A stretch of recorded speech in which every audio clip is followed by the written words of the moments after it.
What's going on, guys? It's Jordan de Jong here, and today I want to talk to you about some of the biggest mistakes I see property investors make. I'm a big believer in learning from other people's mistakes, so hopefully I can highlight some of them for you today.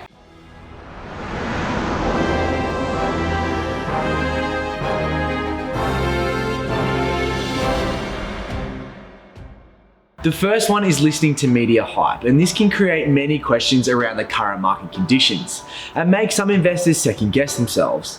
And if you haven't noticed already, it's pretty much either doom or gloom most of the time, so they're just there to get more clicks for themselves. Buying a property close to home or around the corner just so we can drive past and make sure it's still there and standing limits us to finding a much better opportunity in all of the markets all around Australia.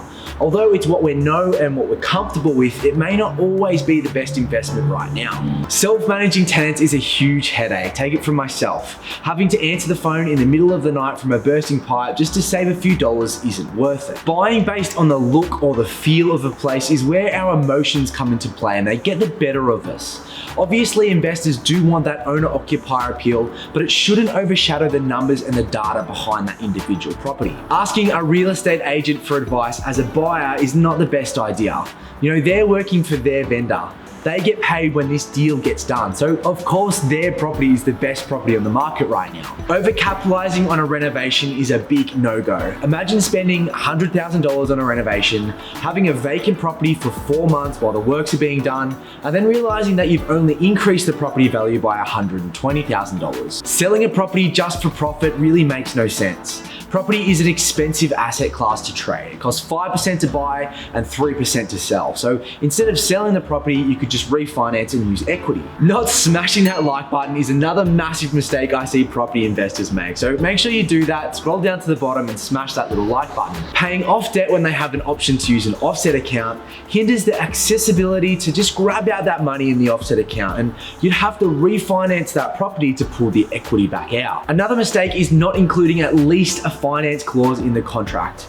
You know, buying unconditional is pretty common at an auction, but when it comes to a private sale, these additional clauses could be a saving grace. Failing to get an expert to review the contracts, I mean, it's pretty obvious here, but this is the biggest financial commitment of their life. So no one really knows what may be lurking in that legal jargon in the contracts. Get a professional to go through it for you. Not having a strategy at all keeps investors second guessing on their purchases. When they take that sort of 60-foot view and have that big map planned out for them, it's much clearer where their path and end goals are. Waiting for the deal of a lifetime is pretty much the same as analysis paralysis.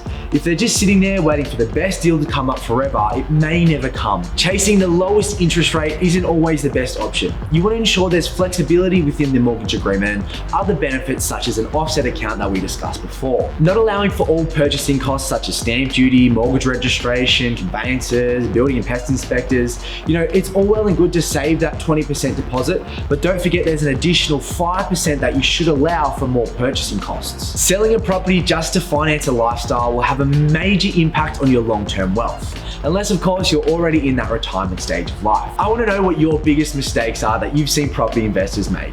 Leave it down in the comment section below. As always, seek your own professional financial, legal, taxation, and property investing advice for your current situation.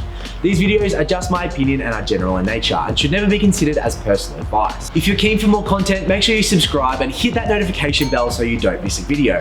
And until next time, happy house hunting.